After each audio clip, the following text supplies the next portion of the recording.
And it's actually from the book of Esther in the Bible of all places. It talks about Mordecai, who was a leader in that time. A leader is also a light in the darkness. I think differently, and now I believe in myself because I'm around him, and I think even more is possible.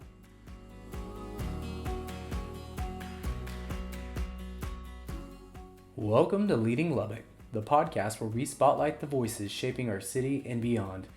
Each week, we bring you inspiring stories and thought-provoking conversations with leaders who are making a difference in their communities. What makes this journey unique? Every guest is nominated by someone who's already been on the show, creating a chain of leadership that reflects the power of connection and community. Join us as we explore what it takes to lead with purpose and impact. This is Leading Lubbock.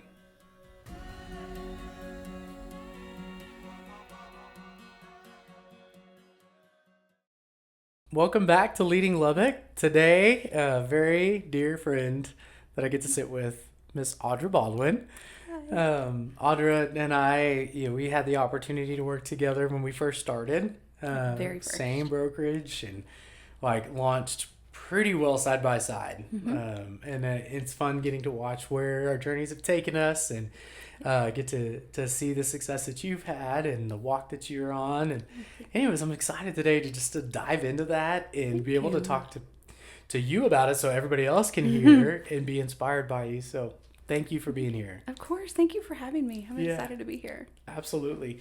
And want to tell everybody a little bit about who you are. Yeah. So you are first and foremost a wife, a mom, and I'm going to let you expand on that a little bit. And then you're also busy in other aspects. Yes.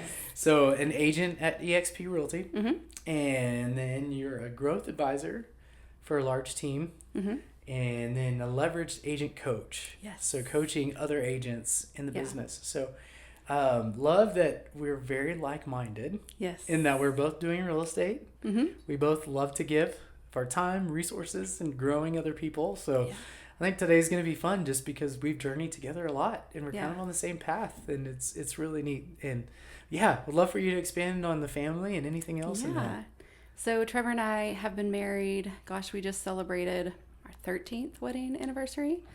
We have 4 kids. Glory is the oldest. She is 14, almost 15, freshman at Liberty High School. Then I have Cedar, who is 11 at Laura Bush. He's in sixth grade. Think about that. And then I get it. Also 4 kids. Then I have 10-year-old twins. They'll be 11, before Cedar turns 12. They're in 5th grade at Cooper West, and they keep me busy. You're in the thick of it. I am. They're all in sports, I'm sure, or something like it, some extracurricular. Smack in the middle of baseball season. Yep. We have end-of-year choir concerts. We have gymnastics. Just wrapped that up for this season, so that's been nice.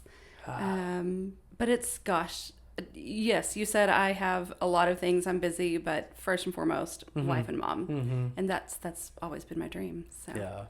Well, you're doing great at it. Well, thanks. Yes. I don't always feel like it. Sometimes I'm like, what am I doing? But everyone lives at the end of the day. Yeah, so that's it's right. okay. That's right. You take it one day at a time. One day. Maybe a minute at a time. One need at a time. Yeah. It's fun. Well, let's hop into leadership because I know we probably have a lot to say because I know you and I have sat down. Hours. And had conversations and we can just go. Yeah. So would love to know from you, in your opinion, what does effective leadership look like? How has that changed or evolved over time? So it's funny. When I was a lot younger, I just getting started in the corporate world, early 20s, right? I really had this thought that, leadership is the title, right? It's the position that you get promoted into. No, it has very little to do with that. I really feel like effective leadership really is this servant leadership. It is prioritizing the growth of your team, the success of the people around you, whether it is agents or your family or your kids or friendships or anything, prioritizing that. Because if everyone is doing well, if everyone's growing, then we're all gonna do well. So it really doesn't have anything to do with the title. It's how can I help you? How can I bring value? How can I encourage you to grow? And I mean, what can I do to be a part of that and call out the greatness in you and help you start to believe that and send you out on your own? Mm-hmm. When you mention like calling out the greatness in somebody, there's an insinuation that greatness exists In everybody. Mm-hmm. Can you expand on that a little bit? I do believe that greatness exists in everybody because God created us all very uniquely, right? And with purpose, right? He didn't just say, oh, Reuben, you're born to just sit there and do nothing. He created you for a purpose.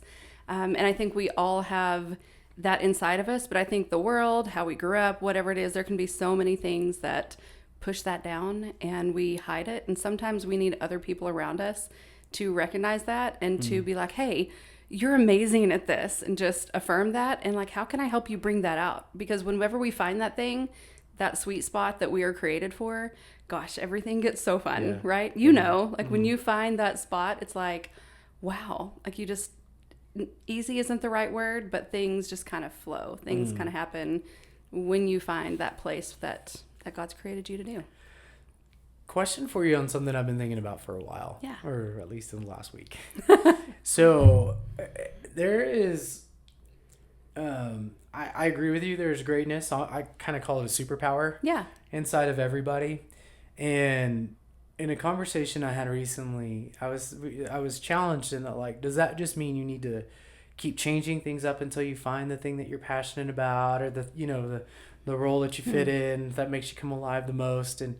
And my response, and I'd love to hear what you think about this too, but my response was, I think we can use our greatness in the superpower in whatever role that we exist in that moment, in that season. Absolutely. And not necessarily, if we're dissatisfied with something, need to change it immediately Agreed. in order to use the superpower and come alive. Absolutely. So I would love to know your thoughts. No, I totally agree. I think you can use that wherever you are. Sometimes do you need to make a change? Yes. But ultimately, it's not like, I'm trying to think of an example. Your superpower isn't necessarily, well, I can sell a house. You can do that. I mean, yes, you can sell a good house. We both can, right? Your superpower is the character, the values that you bring to the table, and that can be taken anywhere, right? Does that make sense? Mm-hmm. Yeah.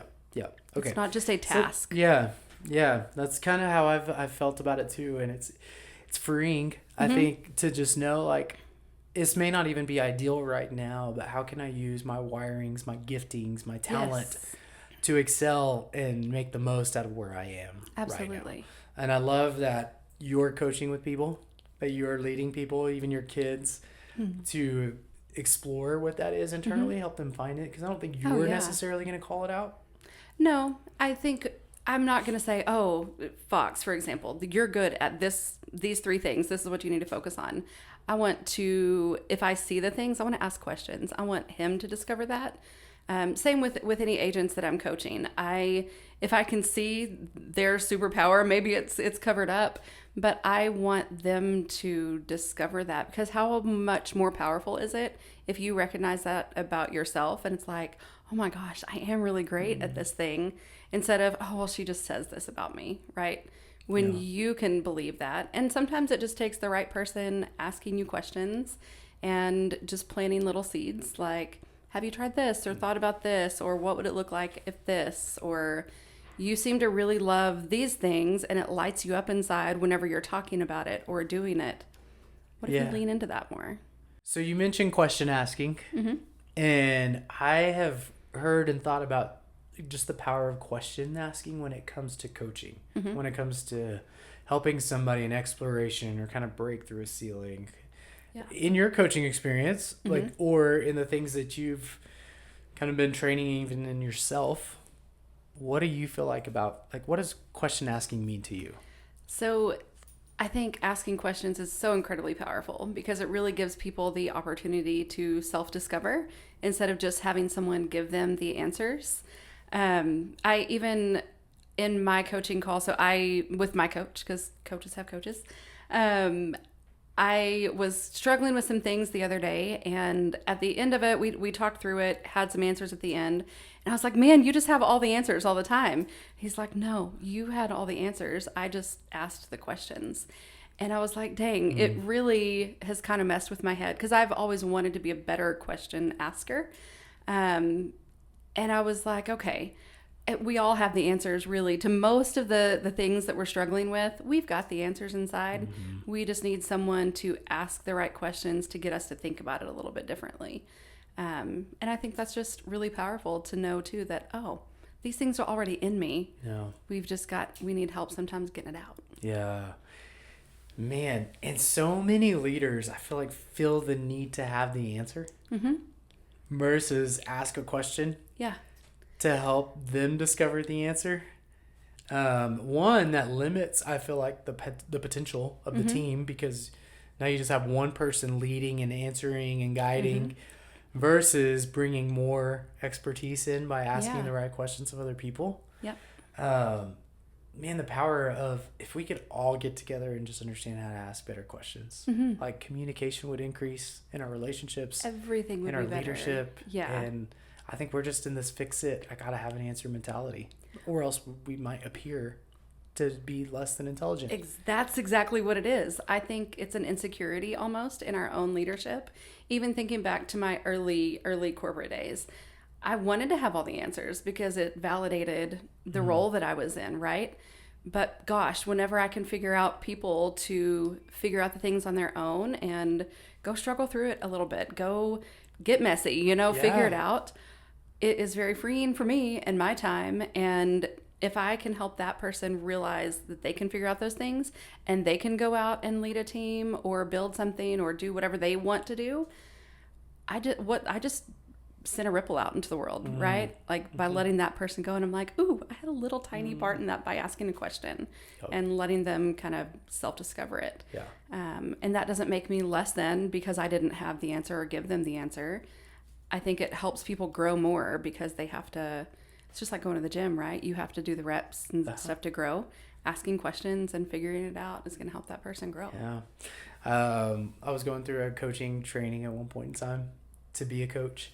And I remembered having to do this practice of coming up with 1,000 unique questions that you would ask somebody. Gosh. And that got so it's challenging, hard, but it stretched your mind, and that this was the practice. Like, you do it enough times and you get enough reps in, like the muscle building that you're talking about, that all of a sudden you're talking in questions. And it reminds me of another time I was on a team of individuals that we did this practice one time of, like, you can't give an answer. Like, you just ask a question, but you have to keep following up with another question and another question. Yes. But really, when you get done with it, how much information you know, and you really did get to the bottom of so much by not stating and just asking. Yeah. So. And what does that do to the confidence of the person that you're talking to? For them to realize they knew it. It's like, I love watching that in someone, like that light bulb kind of goes off. It's like when they realize that, oh my gosh, I know these things. Yeah. Goodness, like that, seeing their confidence grow and the joy that comes with that is, that's just the best thing. I love that. That's so good. I think we could keep talking about this for a long time. We probably could. I want to know a little bit about your daily habits and practices about, like, how do you embody leadership? What does that look like for you on a daily basis? So I have like 3 big things that I think about every single day. One of them is I have to grow. I have to invest in my own personal growth, right? If I'm not pouring into myself, if I'm not, whether it is coaching, told you I'm in coaching, or reading a book or listening to a podcast, I have to be constantly growing because there's a limit to what I can give to other people, right? I can only give out as much as I've put in. So doing something every day to grow in some form or fashion. The second thing is I have to I've got to take care of my time. And that is probably the number one thing I share with anybody I'm coaching, any agent, even outside of real estate, anybody, my kids, everyone. You have to protect your time. If it's not on my calendar, it doesn't exist. If my calendar is a mess, I'm a mess. If something's on my calendar, it gives me really good reason to say no. I always have a hard time telling people no to things. Yeah. But if I don't have the time on my calendar, I kind of have to say no. And then the third thing is always looking for opportunities to leave people better, whether it is a client, another agent, my husband, my kids, a friend, like where are the opportunities that even if it's 30 seconds of running into someone at a coffee shop, how can that interaction leave them better than when they walked in that door? And I look for that every single day. Like those are the 3 things that I pay attention to every day that changes, well, everything else. Yeah. I want to circle back around to number 2. The time blocking. Yes. Because I want to dive in deeper, even for my own selfish understanding and how can this help. Yeah. But when you say take care of your time, are you meaning take care of the time of the things you have set aside to do, or you're like taking care of the you time, like all protecting the time. that time? Protecting all the time. Yes. Okay. So I'll even show you my calendar right here. You see all the color coded, all the things. I see that. I have to put first the non-negotiables, put them on there. After that, it's like, okay, what's important that I know I have to get done? It can be a little flexible, but the big rocks, right? Put them on there. And then I can see where I have the available time to fit in other things. But if those big things, if I'm not making sure those big things, whether it is something for my kids, whether it is lead gen, whether it is coaching appointments, if I'm not putting those things on my calendar, they're not going to happen, or I'm going to forget. I will forget. This sounds terrible. I'll forget to go pick up my kids because I'll get in a zone and I'll look up and I'm like, oh, the kids got out of school 10 minutes ago and I'm still sitting here. Yep. Everything has to be on my calendar. But then also building in, and this is actually something you and I have talked about a lot, building in that personal time, like putting on my calendar time to be creative and time to read, because those are things that are so necessary. For a long time, I would feel really guilty about that. Like, well, I should only do that like at night after the kids go to bed in my time, right? Yeah. It's necessary for my business growth, for it's better for my team, it's better for everybody else if I'm still growing. So why does it only have to be late at night and the 20 minutes before I go to bed? Right. Where you're worn out. Exactly. Your mental capacity is already to a minimum Right. anyways. Yes. Then it's just checking it off a list instead of like really paying attention to it and being intentional with the time. Yeah. So putting those things on my calendar really kind of, it was actually, I think you actually that made me feel like I had permission to do that. You were like, I set an appointment with myself and maybe I read, or maybe I journal, or maybe I do this. And I'm like, oh, I can do that. Yeah. I can set an appointment with myself. So thank you for that. It's funny to hear you say that because I was having this conversation about kind of me time or thinking time, or I've heard vision casting, I've heard rest. I mean, so many people have talked about time and taking it serious. Kathy Crockett, you know, she's huge about making sure you have time blocks for yourself and kind of like this recovery. And it makes sense. I mean, I can point to many reasons why. It's just like a recovery after workout. Like, you don't go, you know, workout Right. without days of rest in there. Like that's important. And even creation and our work weeks and like built in times of rest as a whole. But it's a lot of times not us resting. Like it's still, we're in go time, even if it's geared towards family. Like it's still very much like we're not pausing.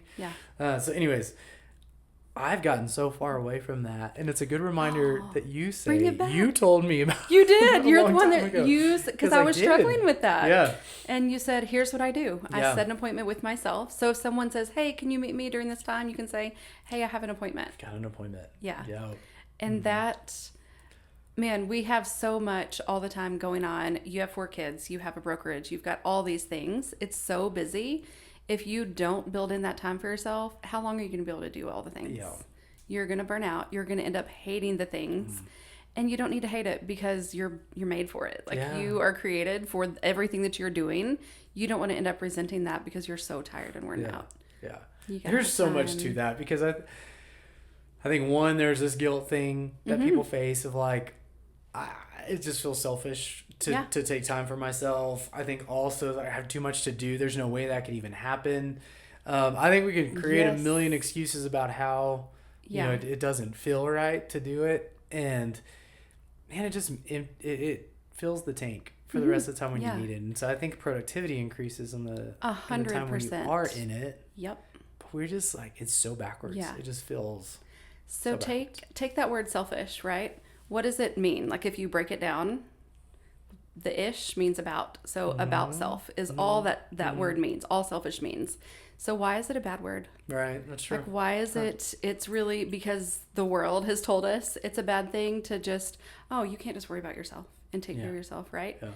Why? It makes me a better mom. It makes me a better wife. It makes me a better real estate agent. It makes me a better coach if I'm taking time for myself. So why is that a bad thing?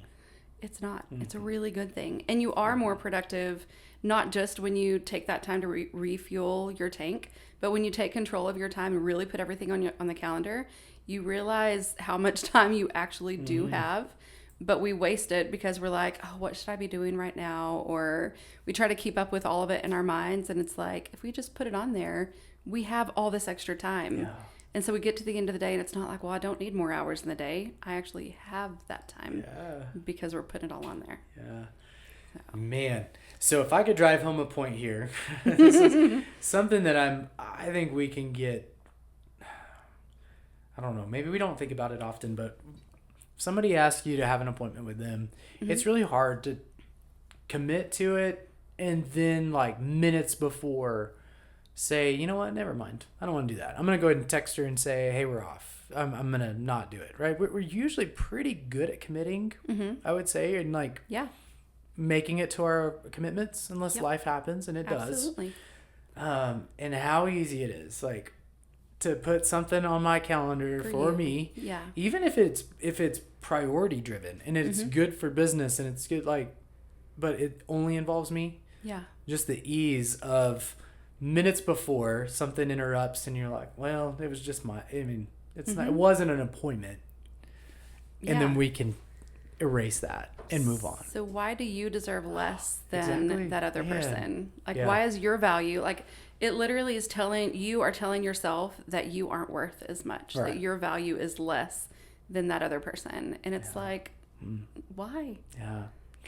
Well, so the point, driving home, that I think it's, man, let's treat ourselves like we would somebody else. Yes. Let's treat our time and the commitments that we make as if we would an appointment with our boss or appointment with a number one client, right? Absolutely. Let's take care of it and work around the schedule, be more intentional about creating the schedule and honoring it. So that is so good. Thank you. So now make sure you put it on the calendar. I know. Don't avoid Now putting it on there so you can say, well, I didn't cancel an appointment with myself. Yeah. Put it on the calendar. Okay, you're right. And there's like, somebody encouraged me, there's windows of time that I have almost daily or 2 days out of the week that somebody asked me here recently, like, can you fill that time with just something to recharge you? Yeah. You know, a couple times a week. Doesn't have to be super long, just a couple times.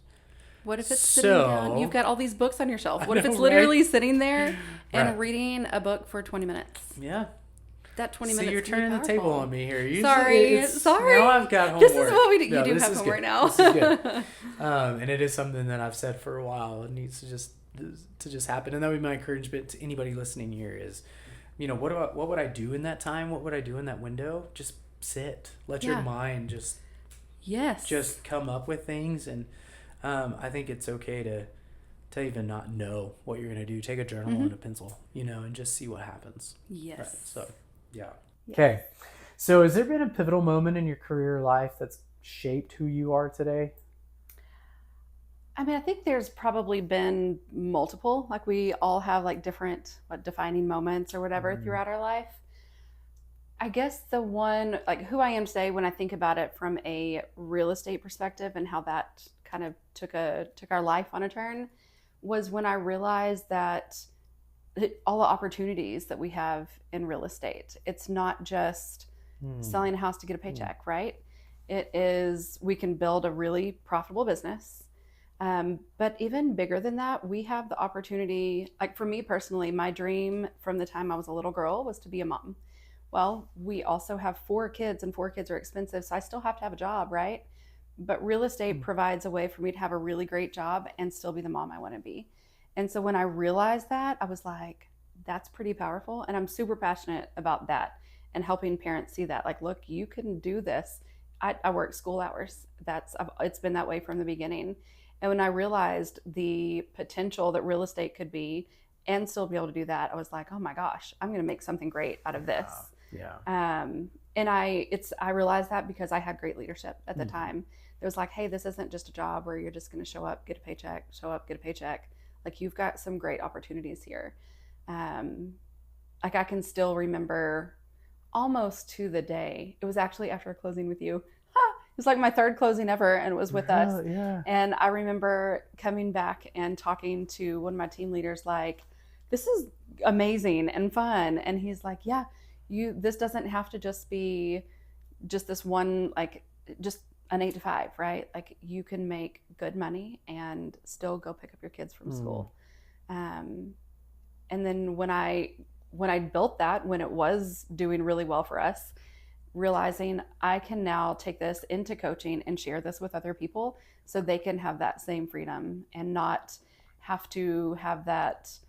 You mentioned a minute ago, like, time guilt, like, well, I have to work because I have to do everything to take care of my family and provide and blah, blah, blah.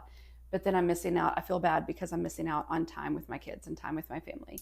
So then I move over here and I'm spending time with my kids and with my family, but I feel guilty because I'm not working because, right? When you get really clear on what you need and figure out how to make real estate work for you, you can move back and forth without feeling that guilt of not being in the other place. So yeah, thinking back to that moment when I realized I can have both, that was like, oh, this is going to get really fun.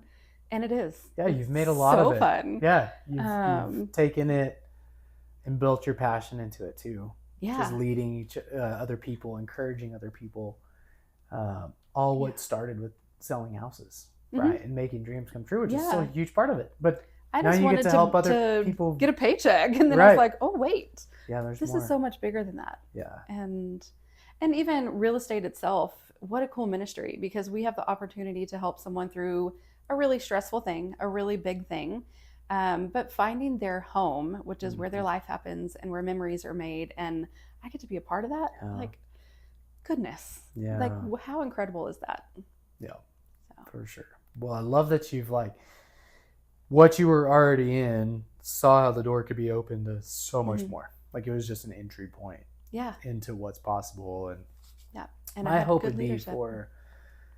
through leading people in front of you, right? And the ripples that they created. And my hope would be too, for anybody in whatever field, you know, even if it's not real estate, like, see what it is beyond what the job is, right? What else is possible in that realm? And it may not be as flexible time-wise, but maybe your goal isn't time and your goal in this season is ministry, right? And see what ministry opportunities there are behind this door, and what leadership opportunities there are if you put yourself in this situation. So anyways, I think that's awesome that you looked for ways that this was bigger than just what it looked like on the surface. Yeah. And you walked into that. Well, and I think sometimes too, especially thinking where we were life-wise, I couldn't look beyond it. Like, I just needed, like I said, 4 small kids, very fresh twins. I had, they came 11 months after another one. Like, you needed to make some money, right?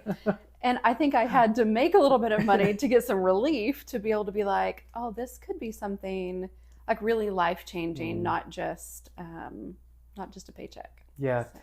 And so much of it's all seasons, right? We just live in different seasons, and some of them are surviving. Yeah. And there's others that are, this is a growth season, and sometimes it's a pause season. Like, I just need to take a step back entirely. And so I like the idea of looking at a map or looking at a graph and zooming in, just pinch and zoom until you start to see, like, that from a distance, that graph looked like it just went in a straight line upwards. But as you zoom in, there were moments of flatlining. There was moments of peaks and moments of, like, supreme valleys, and just, like, we're in seasons, right? And hopefully we're kind of like when we zoom out, all moving in up into the right direction. Yeah. And yet, it's seasonally, it may not feel that way. But something about those supreme valleys, if you think about mountains and valleys, everyone wants to be on the mountaintop, right? But when you look at the valley, when that's where we feel like it's hard, right? When things are down, that's where things are green and growing. Right. Like that's where things are. There's water and flowers and trees and all this stuff. Up on the mountaintop, there's dirt. That's true. Some yeah, cold. You get above the It's snow. tree lines and there's there's really nothing. rocks. Yeah. So it's like, oh, the view's Yeah. really cool, but how pretty is it down in the valley? Mm. But we miss that because it's hard. Right. But Right. that's where things grow. That's where we grow. That's a cool perspective. Yeah. I like it. Okay, so is there a lesson that you know now that maybe you wish you would have learned much earlier on? Yes. Yes, actually. Trying to think the best way to put this. Really be okay with who you are and not worry so much about other people's opinions. At my core, I am a people pleaser. I want everyone to be happy and I want everyone to love me, and not everyone's going to love me, and that's okay. And I think part of this might come with age. I've talked to some close friends, and I feel like we get in our 40s and we care a little bit less about what everybody thinks. But as I've realized, you know, like I said earlier, God created us all unique, and he put something in me that he only put in me that for a purpose. Well, if I'm so concerned about what everybody else thinks and just fitting into that box, then I'm not pleasing him. I'm not letting out that gift that he put inside of me. And what he puts inside of me is pretty great. And it took a long time for me to be okay to say that about myself too, right? That I've got greatness in me, and it's good stuff. And I think for a long time, I just want to make people happy, and, oh, you're good at this, just do this, or just stay in this little box. Okay. Yeah. And then it's like, wait a second, what would it look like if I stepped out of that box? And then it's getting just even more fun. And that's, I mean, I think I try to get this into my kids early, like, who you are is incredible. It's so amazing. Don't try to change yourself because it's what you think somebody else expects. If I could have learned that 20 years ago, gosh, I don't even know what I'd be doing today or where I'd be or anything, but at least I'm learning it now. That would be the biggest lesson. Yeah, and you're still probably going up and to the right on that. I would say, like, still growing. I think that's going to be a forever thing. Because, like I said, ultimately at my core, I'm a people pleaser. I want people to be happy. But am I more worried about pleasing other people or about pleasing God and pleasing myself and pleasing my family? Why have I for so long let it be about what other people think? You know, comparison is always the worst, right? Comparing myself to other people and do it, well, maybe if I do it like this, or if I just fit in this box because, well, they said I'm good at this, maybe I should just stay here. When I know that there's something different that I'm called to, who should I be concerned about pleasing? And that's the Lord and me and my family. If that would be the lesson that I would tell myself, 25 years ago. Yeah. Comparison. I mean, it gets me. I know I was about to say it's gotten me, but it gets me. Yeah. And I can find myself easily, like, I can find shortcomings all day long. Right. Oh, yeah. And then the celebration moments of, like, oh, this was really cool. I did that. That's amazing. Or I had this accomplishment. I should celebrate that or be grateful for whatever it is around me. And so much easier to find the negative. Absolutely. It's wild, and yet I know the challenges that exist in that, and that it's like innate in us almost to, like, just seek out the negative things. Because we want the approval from everybody else. Yeah. And it's like, wait, if I'm just worried about that, then the world's missing out on what was put inside me. And it was put inside me for a reason. Nobody else has it. So why am I holding that back? Right. It's a daily conversation with myself, right? Yeah. And the great thing is seeing the growth and how far you've come in that. Because that's what you're saying is, like, if I could have kind of leaned into what I'm leaning into now, way back then. Oh, man. Like, you're recognizing growth and even something to celebrate inside of you. And then I think too, when you're 20 years from now, and you're going to be looking at this Audra today, and you're like, man, if only she would have really gotten it, really understood what that looked like, how much fun I'm having right now, and how much growth I have, and the things that I have to celebrate in me. But and just the fact that you're growing is great. That's just in the past couple of years. Really, this last probably year and a half, a lot more. But just in the past couple of years, have I really been like, oh, and it's even still hard to say, right? But I'm pretty awesome. Yeah. Why is that hard to say I about don't know. ourselves? It's great. Right? We should Because be it'd able be to so say easy that. for me to say, like, Audra, you're awesome. Let me highlight Yeah. the ways that you're like killing Same. it right now. I could give you a list on how great you are. Why is it so hard for us to say that about ourselves? Yeah. Okay. Well, I'm loving the book that you picked. It's So one of my all-time tell favorites. us what it's called, who it's by, Yes. and why it's your Oh, favorite, what you do with the man. book. Because I know it's not just a book to you. It's not. So Everybody Always by Bob Goff. Oh gosh, I love this book so much. I don't even know how many times I've read it. Like I have worn copies out of it. I just love the premise of just loving people where they are, and just love people where they are. And what happens to someone when you really just love them, they come alive and they bloom, and it's beautiful, and that greatness starts coming out. And I just think that is amazing. That's not what our world does. I mean, I think especially today, you can look at all the fighting and hating and all the things. What if we just love people where they are and not worry about the why or judging or anything like that? I've read it so many times because it's such a good message. All my kids have read it. My youngest son, actually, he's 10. He is 10. He is, Bob Goff puts his phone number in the back of his books. So Fox literally is making a list of questions. He's like, when I'm ready, I'll call him when I've got my list complete. I'm like, all right, buddy, you let me know when you're ready and I'll dial that number for you. And it's something I want my kids to learn, like just love people and watch the world change around you when you just love somebody. So yeah, I actually keep these on hand. I order them a case at a time. I'm probably one of Bob Goff's biggest customers.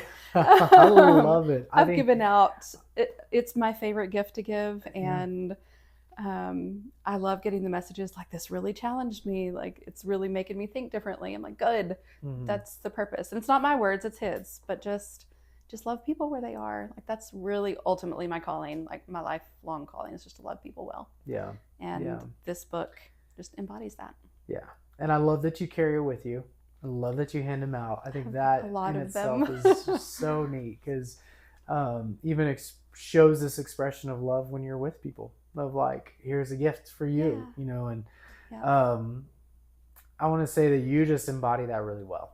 I think just the love and care that people feel when they're around you. Thank you so much. And I think that's the mark of a true leader. Thank you. You mentioned at the very beginning this idea difference between positional leadership and servant leadership. And I think you can't serve if there is no love, right? I think it's one with the other. Yeah. And honestly, positional leadership, probably that's the number one thing that lacks from it. Would be love, right? Yeah. And so I just want to encourage you that you're doing such a great job in the way that you are leading from a servant heart. I've got to experience that before. We've walked together, and even while you're leading and I'm leading different places, but yet coming together and talking about the difficulties in leadership and how do you lead better and get to encourage each other. And I think you just have always had the just leaning into the people, knowing where they're at, and then that's where you can like build them up from. And you do that through good question asking and seeking like underneath the surface. So keep loving with that genuine heart. That's ultimately what we're all called to do, right? Just love each other, and love everybody everybody, is different. Love everybody, always. Everybody always. Everybody always. All the time. So great things happen when you just lean into that. Yeah. Okay. Well, I like to conclude with my favorite question, which is if you could define leadership in one single sentence. Ooh, one sentence. What would that be? One long run-on sentence. It's been done before, and I'm okay with it. True leadership is just loving people where they are and helping them see the greatness that is in them, caring more about the well-being of others, and because when we all do better, right? So just loving people, helping them learn to love themselves and see the goodness inside of them, and encouraging them to let that out. That's great. So you're seeing people, you said like loving people where they're at. Like you've got to know Yeah. where they're at. Oh How yeah. do you know where they're at? And that's taking Yeah. time. You have to getting get to know them. Yeah. Seeking out their heart with question asking. Yeah. And then And knowing that not everyone fits in the same box, right? We're all unique individuals. And whether it is growth, whether it's real estate, whatever it is, what works for you isn't what the other person needs. And you're only going to find that out by getting to know somebody. And it's the leadership of like what I said at the beginning, the positional is so task oriented and like put everybody in a box and do A, B, and C, and you'll be fine. Well, yeah, maybe that someone is going to have success, but what is their heart like? How is their spiritual health, their mental health, their emotional health? But if you really get to know that person and help them figure out their uniqueness and growing in that, they're going to be just happier all the way around. No. Well, I can tell you're a great coach. Thank you. I love You've definitely got the passion in it. I love the questions that you ask yourself of like, how can I invest in myself and my growth and taking care of my time? And, you know, how can I leave people better than I found them? And I just love that. And so keep on doing the things that Audra does best. Oh, thank you. Thank you for coming on today and sharing some of your wisdom with us. And I feel like there was many things that were just like heart level, many things that were practical. And so thanks for just sharing a little bit of that too. So we can see like, man, this is how it should be. And this is some actually how-tos on ways I can maybe get a little bit closer to that. So, well, thank you for having me. Absolutely, friend. Thanks for coming on.